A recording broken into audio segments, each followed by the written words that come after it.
चिकवेळ बोलतात, बरोबर आहे. 850 रुपयामध्ये 30 फुटाचा रोल येतो.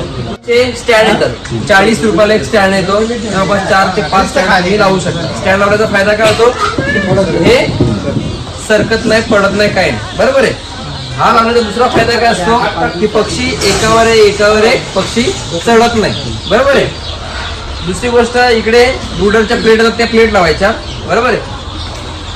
अजून दुसरी गोष्ट, हे जे लावलंय ना हे वितळते, यासाठी चिनी मातीची लाव. जशी तिकडे आतमध्ये तुम्हाला दाखवलं ना, ती चिनी मातीची लावायची, म्हणजे काय होतं, टेम्परेचरने खराब होत नाही, बरोबर आहे. तिसरी गोष्ट काय आहे का, आता सांगायचं झालं तर वायरिंग बघा, वायरिंग चांगली आहे, मजबूत आहे, 3 mm ची वायरिंग आहे, बरोबर आहे. तर ती वायरिंग चांगली वापरा. दुसरी गोष्ट, आता याला काय करा, चुना मारा, फवारणी करा, बरोबर आहे. सगळं करून दाखवू, समजलं?